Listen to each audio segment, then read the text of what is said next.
O Senhor esteja convosco. Ele está no meio de nós. Proclamação do Evangelho de nosso Senhor Jesus Cristo, segundo Lucas. Glória a vós, Senhor. Naquele tempo, enquanto Jesus falava, um fariseu convidou-o para jantar com ele. Jesus entrou e pôs-se à mesa.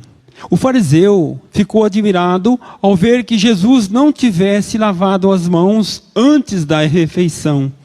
O Senhor disse aos fariseus: Vós, fariseus, limpais o copo e o prato por fora, mas o vosso interior está cheio de roubos e maldades. Insensatos! Aquele que fez o exterior, não fez também o interior? Antes, dai esmola do que vos possuís, e tudo ficará puro em vós.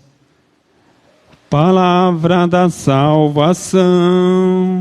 Glória a vós, Senhor.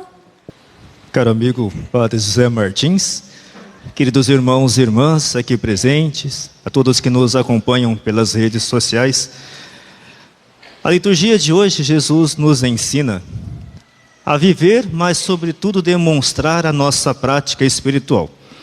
Muitas vezes, diante do chamado de Deus, quando nós nos colocamos a caminho, quando nós respondemos um sim ao Senhor, quando Ele nos convida, nós vivenciamos a fé como um ato de conversão, e a partir dessa conversão a nossa vida ela muda completamente. Ela se transforma de uma maneira que nós deixamos de lado aquilo que nós fazíamos antes para agora buscar as coisas de Deus, ou seja, as coisas do alto. Como nós cantamos no Salmo, os céus proclamam a glória do Senhor.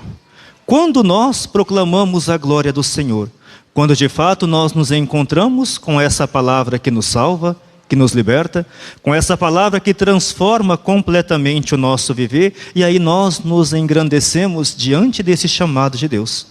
Nos louvamos para que assim o Senhor possa realizar em cada um de nós as suas maravilhas.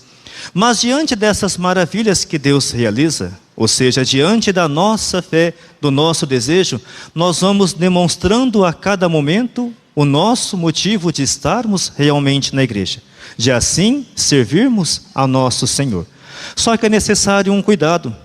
Muitas vezes, quando nós demonstramos e vivenciamos a nossa prática religiosa, a nossa piedade, assim colocamos em prática a nossa fé, é necessário um cuidado para que nós não nos prendemos a pequenos detalhes, ou seja, as coisas externas. E esquecemos de fato do que é essencial. Muitas vezes nós nos preocupamos com aquilo que nós pensamos ser o certo, ser o correto, e deixamos de viver aquilo que Deus preparou para nós. Deixamos de ir de encontro a esse amor, ao essencial, que é fazer a vontade de Deus, que é poder vivenciar realmente os seus ensinamentos. No Evangelho de hoje, nós ouvimos que Jesus ele foi convidado para um jantar na casa de um fariseu. Então em Israel havia praticamente 4 grupos partidários, vamos pensar assim: os fariseus, os saduceus, os zelotas e também os essênios. Cada um desse grupo tinha as suas particularidades, tinha praticamente a sua forma de agir. E os fariseus, eles viviam completamente as leis, os decretos, a qual o povo do Antigo Testamento, os profetas sempre anunciavam. Só que, no entanto, eles viviam de uma forma muito intensa. Eles cumpriam com essas leis de uma maneira radical. Não observavam realmente o que essa lei determinava, mas impunha para que todos pudessem viver. E, no entanto, eles acabavam não vivendo, mas obrigavam o povo a vivenciar. E diante desse convite, no momento em que Jesus ele está ali para participar desse jantar, esse fariseu ele fica um tanto abismado, um momento praticamente assim admirado. Por quê? Porque ele percebeu que Jesus não estava cumprindo com os ritos. Ou seja, o Cristo não lavou as mãos antes de fazer a refeição.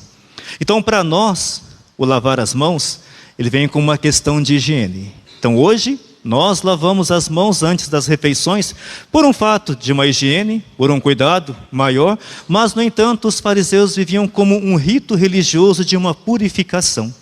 Só que eles davam mais valor a esse rito do que a própria companhia, do que o próprio ser realmente ali, do que a vivência unitária que a palavra também nos pedia. Então Jesus, ele mostra que ele veio para fazer o diferente. Veio fazer o oposto. Ele não se preocupava com essas coisas pequenas, rituais, mas ele veio para demonstrar realmente a caridade, para praticar a justiça, o amor, para promover a vida de todos aqueles que eram excluídos. Então Jesus, ele nos mostra nesse evangelho que os fariseus praticamente se preocupavam com o externo, mas não cuidavam do interior. Não analisava realmente aquilo que adentra em nosso ser. E dessa maneira eles viviam uma prática religiosa contrária aos ensinamentos de Deus. Não era os ritos a qual eles faziam, que de fato iriam conduzi-los a esse encontro com o Senhor, mas as obras, a fé que de fato eles estavam vivenciando. Na primeira leitura de hoje, São Paulo aos Romanos, ele diz: o justo viverá pela fé. Por quê? Porque a fé nos transforma. Porque a fé nos faz reunir em comunidade para ali ouvir as mensagens, o ensinamento de Deus para a nossa vida, mas nos unirmos na mesa eucarística para assim ser fortalecidos pela fé e fazer a nossa caminhada enquanto cristãos, a nossa caminhada enquanto discípulos e missionários. Então, por isso, quando nós vivenciamos a nossa prática religiosa, a nossa fé, nós devemos produzir também obras. São Tiago, em sua carta, ele diz: a fé sem obras é morta. Ou seja, se eu ouço a palavra de Deus, eu acolho essa palavra em minha vida, então ela vem transformar completamente o meu ser. E a partir de então, as minhas obras agora produzem frutos, frutos que proclamam a glória do Senhor. Por quê? Porque a nossa meta é o céu. É esse reino que Deus nos prepara. É o lugar que ali Ele reserva a todos os seus escolhidos. Então a nossa forma de agir agora se torna diferente. Por quê? Porque nós queremos vivenciar o nosso compromisso enquanto filhos de Deus, enquanto discípulos e missionários. É o mesmo que nos remetermos àquele evangelho de Marta e Maria. Maria, ela ficou aos pés de Jesus ouvindo os seus ensinamentos. Então é a posição do discípulo que ouve o mestre, que acolhe os seus ensinamentos. Marta já ficou praticamente com todo o trabalho, com o serviço, ou seja, a prática. Mas na nossa vida deve sempre existir um equilíbrio. Esse equilíbrio que nos coloca diante deste segmento. Então não adianta somente eu ficar aos pés de Jesus ali, vivenciando a minha oração, contemplando esse amor que Deus tem por mim, e eu não agir transformando em obras a minha fé. Não adianta simplesmente eu subir no monte, assim como o momento da transubstanciação, o momento da transfiguração, onde Jesus ali com os discípulos disseram: Senhor, é bom estarmos aqui, vamos fazer 3 tendas. Ou seja, é bom estarmos com o Senhor, é bom ouvirmos a sua palavra, sermos acolhidos pelo seu amor, mas melhor ainda é irmos de encontro aos nossos irmãos. É levar essa palavra que Deus nos transmite para que outras pessoas também possam vivenciar esse amor. Fazer a experiência do Cristo ressuscitado. Dessa maneira, a nossa prática religiosa ela se torna concreta. Uma prática com obras, por quê? Porque nós estamos vivenciando o nosso interior. Essa palavra de Deus que ao adentrar em nosso coração, ela faz a sua morada, ela transforma completamente a nossa vida, ela deve sair através de obras, através do nosso encontro realmente com o Senhor. Só que muitas vezes nós queremos fazer de uma forma diferente, queremos agir através de uma grandiosidade, através de uma beleza, e acabamos esquecendo do essencial, que é esse amor de Deus. É o mesmo que pensarmos: eu deixo a minha casa toda bela, pinto ela por fora, deixo ela bonita, com uma aparência agradável, onde todos passam e olham e falam: nossa, que bonita a casa do Padre Luciano, olha só. Então externamente ela está bonita, está praticamente cuidada, visível a todos com uma forma bela. Mas interiormente eu deixo a minha casa toda bagunçada. não é organizada, ela não tem realmente um lugar que eu possa estar bem, é uma bagunça completa que ali está. Então, ou seja, eu cuido do exterior, onde ali todos passam e veem aquela casa bela, mas o interior onde eu posso me encontrar com esse Deus se torna completamente confuso. É uma bagunça, eu não consigo me encontrar. É nesse aspecto que Jesus nos mostra no Evangelho. Nós devemos cuidar do nosso interior para que esse interior reflita o exterior.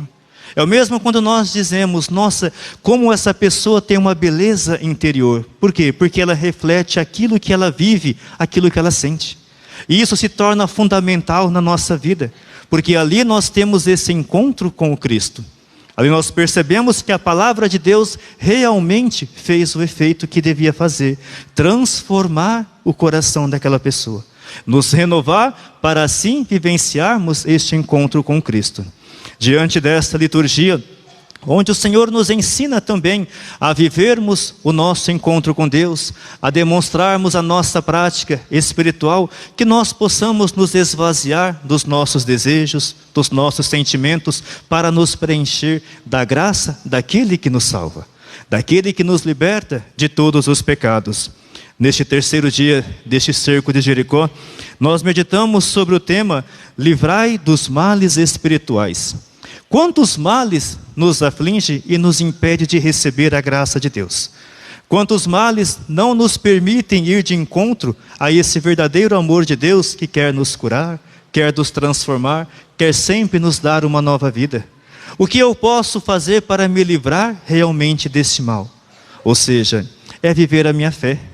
É demonstrar o meu desejo de estar realmente com o Senhor, aos pés daquele que pode me dar a salvação, a cura, a graça que tanto eu necessito em minha vida, para que dessa maneira, indo ao seu encontro, eu tenha a minha vida completamente transformada.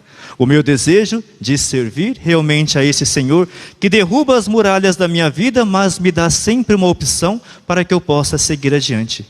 Então, diante deste encontro, o encontro com Cristo, o encontro que nos transforma, que nos renova, que é a Eucaristia, este pão que vem do céu e nos alimenta, como o corpo e o sangue de Cristo, nós possamos sempre viver a nossa fé.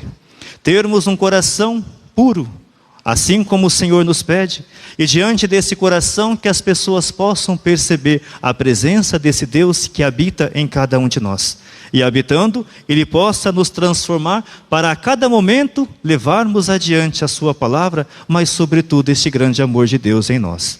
Que assim a palavra de Deus possa nos moldar, nos transformar e nos colocar sempre na posição de discípulos e missionários, mas sobretudo aqueles que vivem o amor de Deus e levam esse amor a todos os povos. Louvado seja nosso Senhor e Salvador Jesus Cristo.